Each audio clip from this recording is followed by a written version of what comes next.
Enregistrement démarré. Voilà, on est en live aujourd'hui, en direct, avec donc Ruth Fiori, qui a écrit ce livre qui est là devant moi, À demain.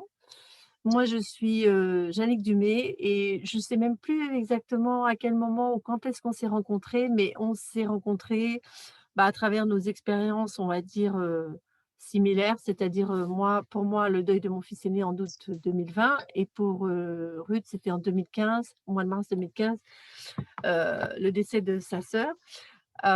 Et donc, c'est par ces intermèdes qu'on s'est retrouvés, je ne me rappelle plus exactement, qu'on a eu une conversation qui a été, enfin voilà, où il y avait quelque chose en commun. Et puis moi, j'ai acheté son livre, je l'ai lu. J'ai été extrêmement touchée et bouleversée par ce témoignage. Et donc notre conversation s'est poursuivie, on va dire. Et puis du coup, j'ai décidé voilà, d'inviter Ruth à parler un petit peu plus de son livre. Donc peut-être que Ruth, vous voulez déjà vous présenter un tout petit peu. Oui, bah déjà merci beaucoup du coup d'avoir organisé ce live et cette occasion d'échanger un peu plus, de partager et de diffuser du coup un peu à la fois l'expérience de mon vécu du deuil et donc ce récit autour de ma sœur. Donc moi maintenant j'ai 41 ans. Quand c'est arrivé j'allais avoir 35 ans.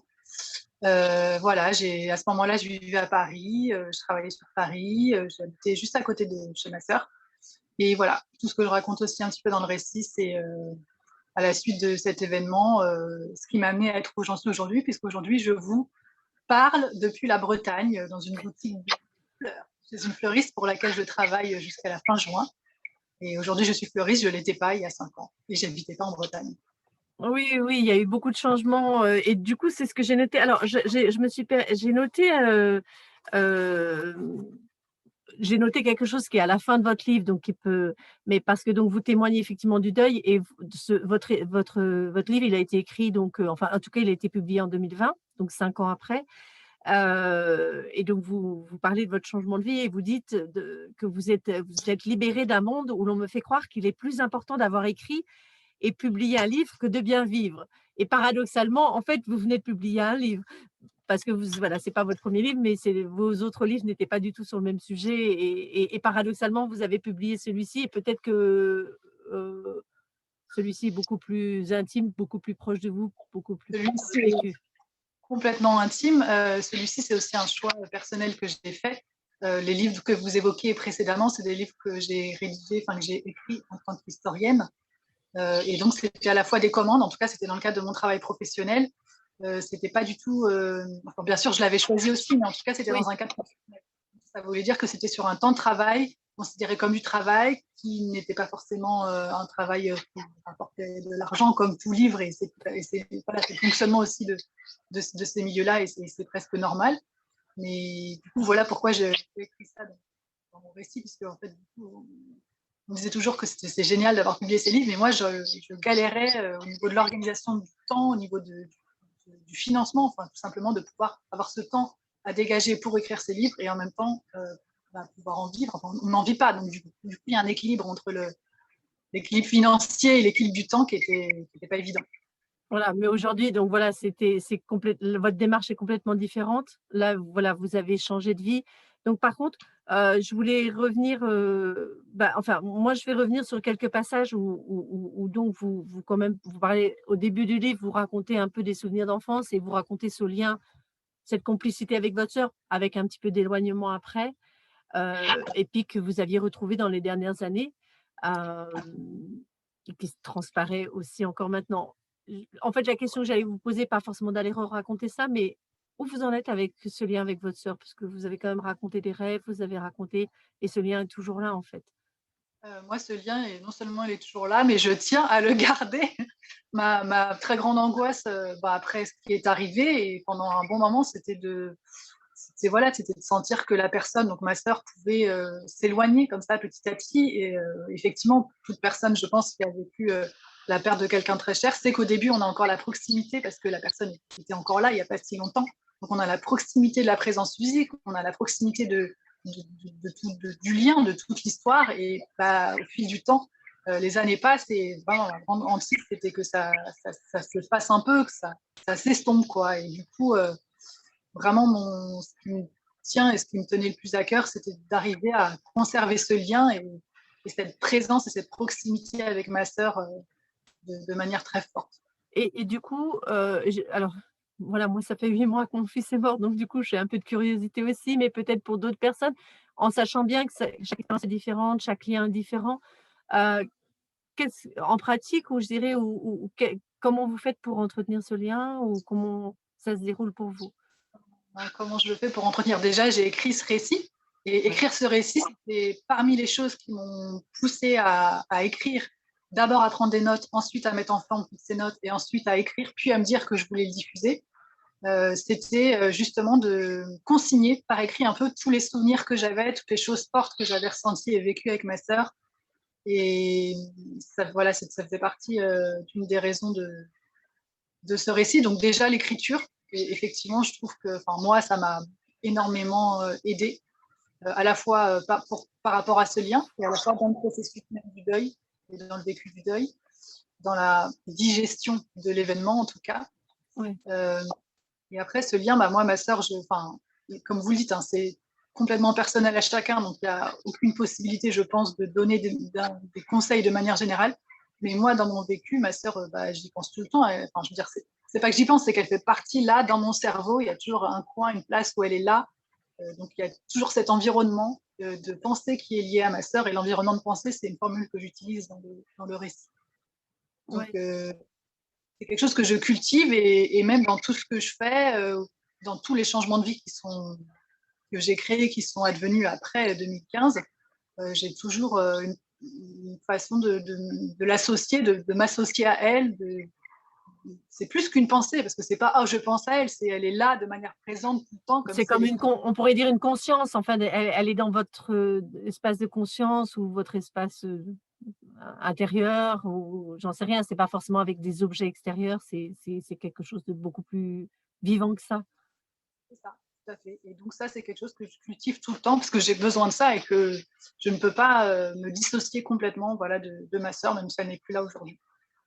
Et à la limite, c'est pas forcément le but justement, et c'est intéressant parce que, quand j'ai relu un passage là où vous parlez, où vous dites ça, effectivement, cette angoisse de dire: «Oh, je veux pas t'oublier, je veux pas t'oublier», et je crois que c'est enfin, c'est quelque chose qui peut être commun quand même à beaucoup de personnes qui vivent un deuil, c'est de dire: «Je veux pas oublier cette personne». Alors peut-être qu'effectivement, on peut se raccrocher à des objets et cetera. Par contre, quand les objets arrivent chez vous, quand ces affaires arrivent chez vous, c'est compliqué au départ. Vous en Euh, parlez vous parlez de ce passage-là parce que, alors juste pour reprendre, c'est moi ce que j'ai beaucoup aimé, c'est qu'effectivement vous donnez pas de conseils, vous racontez votre témoignage, et c'est peut-être pour ça aussi qu'on s'est retrouvés, parce que de mon côté, c'est enfin voilà, on n'a pas de conseils à donner, on raconte ce qu'on vit, ce qu'on a vécu, et cetera. Et du coup, par rapport aux affaires qui arrivent dans votre salon comme ça et vous savez pas trop pourquoi en faire, j'imagine que maintenant avec tous vos déménagements, il y a dû y avoir un peu de tri ou de rangement?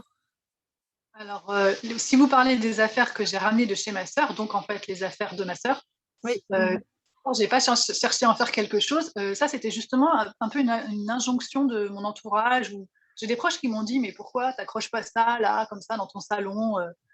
T'accroches pas à tel objet déco. Et moi, j'étais complètement choquée. Je disais, mais il n'en est pas question, ce sont ces affaires. Et ça me fait penser à une phrase que vous avez écrite vous-même. Vous avez écrit à propos des affaires de votre fils. J'aurais l'impression d'une violation de propriété. Et c'est exactement ça. C'est que moi, je ne pouvais pas toucher aux affaires de ma sœur. Ce sont ses affaires. Par contre, moi, j'avais besoin qu'elles soient un peu sous les yeux, qu'elles soient là toutes près, toutes proches de moi et sous les yeux. Donc, je les avais effectivement laissées dans mon salon, comme ça, un peu en vrac, comme ça, dans un sac en tas, mais je les voyais dépasser, déborder un peu du sac. Et elles sont restées effectivement comme ça 1 an et demi. Et quand je suis partie, je ne les ai pas triées. Je tiens à les garder. Maintenant, effectivement, je ne pouvais pas les emmener avec moi. Enfin, il y a plein de choses que je n'ai pas pu emmener avec moi. Mais j'ai la chance d'avoir mes parents qui ont accepté de faire un petit peu de place enfin, beaucoup de place dans leur cellier, dans un coin de leur escalier. Et notamment, donc, les affaires de ma sœur sont dans une valise, enfin dans un sac, un bagage que j'ai laissé chez eux, et que si un jour je suis installée quelque part, mais c'est pas le projet, je récupérerai évidemment. Donc merci pour en tout cas le témoignage, parce qu'effectivement, je vois ça en tant que parent là, où où les le frère et la sœur veulent garder des affaires ou moi, je ne sais pas encore. Enfin bon, voilà et qu'on a de l'espace de stockage. Mais effectivement et puis ça, c'est quelque chose qui est complètement irrationnel. On peut avoir des choses que tout d'un coup, on se dit: «Mais non, je le jette» et puis d'autres choses, on dit: «Non, ça, je veux absolument le garder», même si on s'en sert pas, mais juste de savoir que c'est là quelque part, même si on l'a pas sous les yeux. Et c'est vrai que ce que vous dites bien, c'est qu'en fait, vous parlez aussi pour l'enterrement ou de tout ce que les gens peuvent dire. Tu devrais faire ci, tu devrais faire ça. Donc là, en l'occurrence, vous venez de témoigner par rapport aux affaires, mais tout ce que les gens peuvent vous dire: «Tu devrais être là» ou on vous avait dit: «Oui, il faut que tu aies tes amis qui viennent à l'enterrement» et vous, le choix que vous avez fait, c'est que vous aviez envie d'avoir personne à l'enterrement, en fait. Oui, moi j'ai choisi de ne pas solliciter mes amis. Alors j'avais mes amis, j'avais aussi des personnes de mon entourage professionnel qui m'avaient proposé de venir. Et pour moi, ce n'était pas du tout envisageable et possible de confronter un peu tous ces mondes. C'est vrai que quand je suis avec mes amis, bah, je suis avec elles pleinement et je ne me voyais pas du tout être à l'enterrement. Donc dans un état un peu second, à moitié absente, à moitié présente. En plus, à ce moment-là, dans ma vie, j'étais malade. Enfin, à ce moment-là précisément, j'avais une bronchite, mais j'étais par ailleurs, j'étais dans une mononucléose et je le savais pas. Donc, Mmh, d'accord. j'étais complètement out et j'avais pas du tout envie de m'imposer, du coup, de faire la face socialement et d'être dans des interactions sociales qui imposent d'être, je sais pas comment expliquer ça, mais d'être pleinement là, entre guillemets, dans un rôle social ou dans un lien social. C'était pas Oui, possible. vous parlez un peu du côté un peu mondain parfois de qu'il peut y avoir dans l'enterrement ou enfin voilà de voilà, que les gens viennent et et en fait, il y a vraiment, il y a beaucoup de gentillesse et en même temps, on n'est pas dans un état de recevoir, quoi que ce soit comme conseil. Enfin, les gens ne peuvent pas faire à notre place, ils peuvent juste être là, présents, mais ils peuvent pas faire à notre place, quoi et ça vous racontez bien. Ce que j'ai aimé aussi, c'est que vous abordez gérez tous les thèmes. Les papiers administratifs aussi, il y a un petit passage là-dessus, donc ça c'est, ça a été, hem, enfin, c'est des choses que tout le monde traverse effectivement de manière plus ou moins fluide. Votre sœur avait pas d'enfant, donc c'était peut-être un peu plus simple. Malgré tout, il y a quand même tout un tas de papiers à faire. C'était plutôt vous qui vous avez pris ça en charge ou plutôt vos parents? Ou c'est quelque chose que vous avez partagé en famille, C'est quelque chose qu'on a un petit peu partagé. Mes parents étaient heureusement, enfin, très présents pour s'occuper de toutes ces démarches. Je pense que c'est besoin aussi d'être en action, enfin, dans des moments d'action. Et toutes ces petites démarches, c'était des manières d'être en action. Moi, j'en ai fait un petit peu, mais je me souviens particulièrement, et je ne suis pas la seule à raconter ce genre d'anecdote, du service des impôts à qui on envoie 3 fois l'acte de décès en expliquant que ce n'est pas la peine de nous renvoyer la taxe d'habitation de l'année passée, etc. Et 3 fois, on reçoit cet avis d'échéance de la taxe d'habitation avec les mises en demeure, et 3 fois, on doit renvoyer. Et ce genre d'anecdote, c'est vraiment très, très désagréable à vivre parce qu'en plus, nous, on n'a pas envie à ce moment-là de dire que notre sœur ou telle personne est décédée, on n'a pas envie de renvoyer l'acte de décès. Donc et je sais que ce genre d'anecdote, je l'ai lu aussi auprès d'autres personnes endeuillées et c'est vraiment quelque chose de très courant. oui, oui, par les impôts ou autre chose, enfin des papiers qui ne sont pas faits et où effectivement, moi j'ai eu le cas avec, le service de succession où effectivement il n'y a pas forcément beaucoup de délicatesse. Certaines personnes et comme ma fille faisait remarquer, elle disait: «C'est dommage que dans des services de succession, ils ont pas une toute petite formation en psychologie, écoute». Enfin voilà, donc on tombe en même temps sur des gens charmants et puis on tombe aussi sur des gens qui n'y arrivent pas, mais ça, c'est après, c'est l'entourage, à tous les niveaux en fait, ouais, les Je vécus peux juste, auss oui, allez-y, allez-y. excusez-moi. Non, non, Je voulais allez-y. juste dire quelque chose par rapport à ces histoires de démarches administratives. Euh, Moi, je parle des impôts, mais c'est vrai que enfin, nous, on n'était de toute façon pas préparés, hein, puisque de toute façon, ce Bah non, décès est complètement, enfin, soudainement, soudain. brutal, sans aucun signe avant-coureur ni rien. Mais dans tous les cas, il y a des tas de démarches auxquelles, juste aller récupérer l'acte de décès, par exemple, moi je trouvais ça horrible. Et j'avais l'impression, mais peut-être je me trompe, mais que dans mon entourage, pas l'entourage directement concerné, mais autour, mes amis ou cousins, cousines éloignés, etc., que c'est comme si les démarches, ça se résumait à l'enterrement. Et en fait, on ne mesure pas du tout ce qu'il y a effectivement comme démarche administrative pendant, après, bien, bien après, quand il y a un appartement à vendre. Effectivement, ma soeur n'avait pas d'enfant, mais alors quand il y a des enfants, il y a la succession, il y a tout ça. Et je trouve que c'est quelque chose, moi, je n'imaginais pas tout ça. Et je sais pas, je trouve que c'est pas souvent évoqué, quoi. Et je trouve qu'à chaque fois, c'est dur parce que ça en rajoute une couche à chaque étape administrative. Et tant que ces étapes-là sont pas terminées, je trouve qu'on peut pas commencer à rentrer dans quelque chose peut-être d'un peu plus apaisé ou un peu plus. Je trouve qu'on peut pas commencer à rentrer dans le processus du deuil, voilà, tant qu'il y a toutes ces étapes. Oui, comme si c'est cette espèce enfin, moi, quand j'en parle, je parle de cette agitation, on va dire, cette agitation dans toutes ces choses physiques quelque part, qui vous obligent à vous lever le matin parce qu'il faut quand même faire les papiers, voilà, il y a des choses, un appartement à vider, des choses comme ça. Et quelque part, alors que c'est un moment où on aurait envie de douceur, on aurait envie d'intériorité, etc.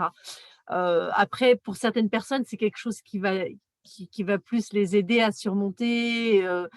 Ça peut être très différent.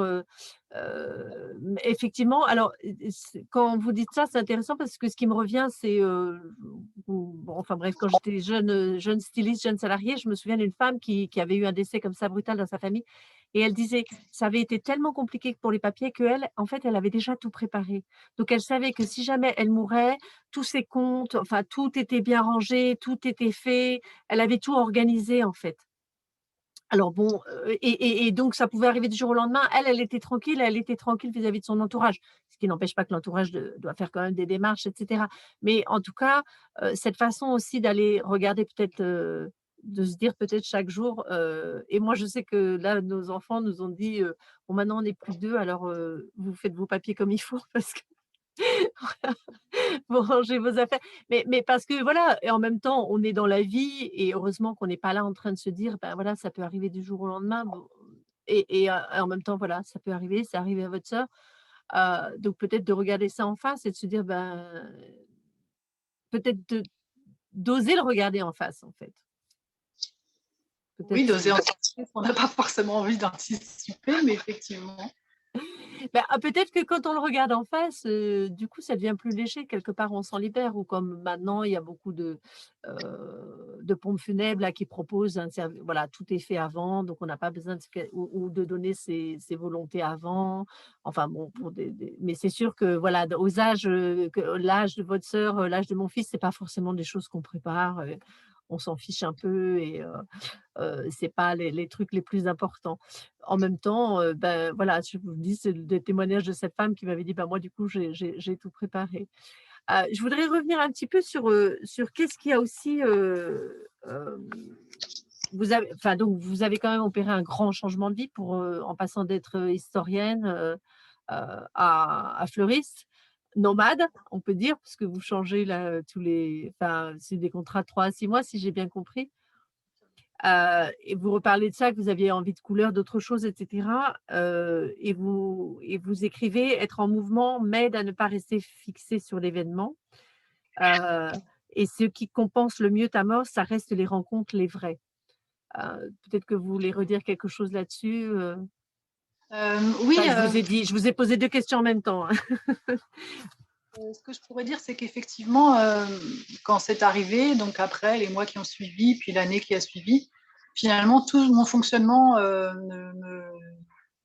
ne fonctionnait plus, c'est-à-dire tout mon mode de vie ne me soutenait, enfin, ne faisait pas le poids, voilà, par rapport à ce qui était arrivé. Et je pouvais plus du tout vivre comme je le faisais jusqu'à présent, notamment toutes mes pratiques, en dehors du fait qu'il y avait l'aspect professionnel, toutes mes pratiques de loisirs étaient devenues complètement obsolètes. Ça ne me branchait plus du tout, ça me captait pas. J'avais surtout plus du tout de concentration, mais plus du tout. Je pense que quand on est en état de choc, on n'a pas de concentration. On peut être happé d'un moment à l'autre par le chagrin, par le choc, par ce que vous voulez. Mais moi, je n'arrivais plus du tout à me concentrer, donc je ne pouvais plus lire les sorties, tout ce qui me confrontait au bruit, à la foule, au monde, je supportais plus. Ouais. Toutes les sorties dans Paris, c'était plus possible. Et donc, effectivement, j'ai réalisé petit à petit que je devais enfin, j'ai réalisé d'une part que je devais mettre en place quelque chose qui contrecarre un peu tout ça, et aussi que bah, j'ai pas trop le choix d'être à l'écoute de mon corps, parce que du coup, j'avais une santé défaillante pour, aller vers ce qui me permettait, qui me soutenait en fait, qui me permettait vraiment de me soutenir dans cette épreuve, enfin, à la fois dans le deuil, voilà, dans le processus, etc. Et après, enfin, du coup, voilà, c'est ça qui m'a amené vers le fait d'être fleuriste aujourd'hui. Et les rencontres, c'est parce qu'en fait, alors, je ne saurais pas comment l'expliquer, mais je crois qu'il y a, je ne sais pas si c'est propre à tout le monde qui traverse ce genre d'épreuve, mais il y a quand même quelque chose de très spécial où je trouve que les mois qui suivent, on est vraiment dans quelque chose de très intense. Et cette intensité-là, en fait, c'est comme si j'avais besoin de la conserver, de la retrouver tout le temps. C'est ça qui me soutenait, qui me remplissait. Et en fait, je trouve que cette intensité-là, ça va pas avec le quotidien un quotidien plat. Enfin, plat, excusez-moi, je dénigre pas le quotidien ni le quotidien de personne, mais moi, vraiment, le quotidien tel que je l'avais, ça faisait pas le poids. Et c'est vrai que dans l'idéal, je me souviens très bien que les quelques fois où j'ai fait des rencontres qui sortaient de l'ordinaire, et ben vraiment, ça venait croiser cette intensité-là et ça me remplissait et voilà, c'est ça qui faisait le poids en fait. Mais Oui, bon, oui, oui, des rencontres vraies, quoi, c'est ça. Heu, C'est-à-dire que tout d'un coup, moi j'ai appelé ça par exemple de pas faire de concessions, c'est-à-dire que tout d'un coup les petits sujets alors ça n'empêche pas, hein, qu'on peut avoir des petits sujets superficiels et légers de temps en temps, mais quelque part on a envie de quelque chose de plus profond, de plus authentique, ce que vous appelez voilà des relations vraies. Et c'est intéressant que vous employiez ce mot d'intensité parce que pour moi c'est vraiment ça, c'est intense, c'est pas forcément douloureux, c'est intense en tout cas. C'est intense et du coup peut-être d'aller vers quelque chose de plus authentique où il y a vraiment un échange, qui est au-delà de, et qui peut se passer dans des choses très simples aussi, dans la banalité du quotidien. Tout d'un coup, on peut avoir ces vraies rencontres aussi. Elles peuvent se passer au supermarché ou ailleurs, quoi.